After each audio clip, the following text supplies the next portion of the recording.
South ఇండియాలోనే biggest sorry store మన Varahi silks మన విజయవాడ ఎంజీ రోడ్ లో ప్రారంభం. ఈ రోజు ఆంధ్రప్రదేశ్ వ్యాప్తంగా మనం చూస్తూ ఉన్నాము. మన ఆరోగ్యశ్రీ పరిస్థితి చాలా అధ్వానంగా ఉంది. ఎందుకంటే గవర్నమెంట్ ఆసుపత్రుల్లో పూర్తి స్థాయిలో డాక్టర్లు లేక, లేదంటే అక్కడ మందులు లేక ప్రైవేట్ ఆసుపత్రుల్లో పోతా ఉంటే, ప్రైవేట్ ఆసుపత్రుల్లో ఆరోగ్యశ్రీ నిధుల కొరతతో ఆ డాక్టర్లందరూ లేదంటే ఆ యాజమాన్యాలు మాకు ప్రభుత్వము ఆరోగ్యశ్రీ నిధులు విడుదల చేయట్లేదు, ప్రైవేట్ ఆసుపత్రికి పోవాలని చెప్తా ఉన్నారు.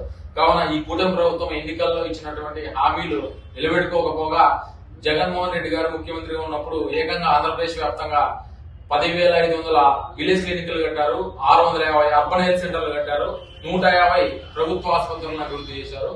రాష్ట్ర వ్యాప్తంలో ఎటువైపు చూసుకున్నా ఉన్నటువంటి ప్రతి ఆసుపత్రిని మన స్వాతంత్రం వచ్చినప్పటి నుంచి మొన్నటి జగన్మోహన్ రెడ్డి గారి ప్రభుత్వం రాకముందు వరకు ఎంత అభివృద్ధి అయితే జరిగిందో కేవలం ఈ 5 సంవత్సరాల్లో అంతకంటే ఎక్కువ అభివృద్ధిని చేసి చూపించారు.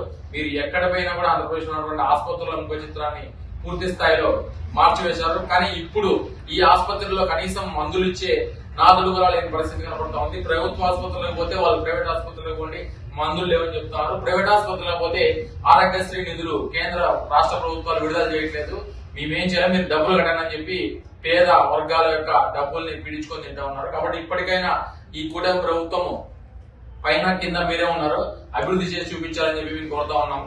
10,500 విలేజ్ క్లినిక్లు కట్టారు కదా, కనీసం మీరు ఒక్క క్లినిక్ అన్నా కట్టి కొత్తది మీరు ప్రవేశపెట్టారా అని చెప్తా ఉన్నాము. ఇప్పుడున్నటువంటి అభివృద్ధి చేసినటువంటి ఆసుపత్రులన్నా మీరు కనీసం వినియోగించుకోవాలని చెప్పి ఈ ప్రభుత్వాన్ని కోరుతా ఉన్నాము. ఎందుకంటే పేద ప్రజలంటే వీళ్ళకి లెక్కలేని తరం అని చెప్పి మనం ముందు నుంచి చెప్తా ఉన్నాము. ఇప్పటికే మన ప్రైవేటు మెడికల్ కాలేజీలు చెప్పి ప్రైవేటీకరణ చేస్తా ఉన్నారు. దాంతో పాటు ఇప్పుడున్నటువంటి ఆసుపత్రులను కూడా వీళ్ళు ప్రైవేటీకరణ చేయాలని చెప్పి మొగ్గు చూపుతూ ఉన్నారు.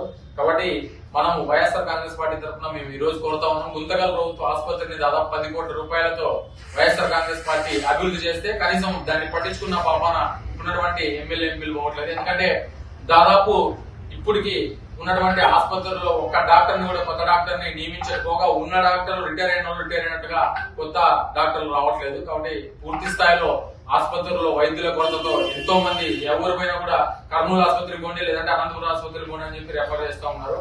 ఇంకా చాలా మంది పేదలందరూ ఇక్కడ వైద్యం సరిగ్గా అందట్లేదని చెప్పి ప్రైవేట్ ఆసుపత్రుల వైపు పోయి ఉన్న డబ్బులన్నీ పోగొట్టుకుంటున్న పరిస్థితి ఏర్పడుతుంది. కాబట్టి ఇప్పటికైనా గుంతకల్ యొక్క ప్రభుత్వ ఆసుపత్రిని అభివృద్ధి చేయాలని చెప్పి, లేదంటే చేసిన అభివృద్ధిని కనీసం వినియోగించుకోవాలని చెప్పి మేము కోరుతా ఉన్నాం. ఎందుకంటే 10 కోట్ల రూపాయలతో ఆసుపత్రుల కొత్త భవనాలతో పాటు అన్ని రకాల ఎక్విప్మెంట్లు మన 5 సంవత్సరాల్లో తీసుకుని రాబడింది. దాంతో పాటు గుంతకల్ ప్రభుత్వ ఆసుపత్రిలో బ్లడ్ బ్యాంక్ తీసుకొచ్చారు, ట్రామా కేర్ సెంటర్, ఇలాంటి ఎన్నో అరుదైనటువంటి అద్భుతమైనటువంటి పరికరాలతో ఇప్పుడు ఆసుపత్రిని అప్పుడు అభివృద్ధి చేస్తే దాని అన్నింటినీ పక్కన పడేసి ఆసుపత్రుల్లో కనీసం వైద్యుల కొరతతో ఈ రోగులకు చాలా ఇబ్బందికరమైన పరిస్థితులు ఉన్నాయి. కాబట్టి ఇప్పటికైనా ఈ కూటమి ప్రభుత్వం రాష్ట్ర వ్యాప్తంగా ఉన్నటువంటి ఆరోగ్యశ్రీ నిధులన్నీ విడుదల చేయాలని చెప్పి, ఆరోగ్యానికి పూర్తి స్థాయిలో అభివృద్ధి చేయాలని చెప్పి కోరుతా ఉన్నాం.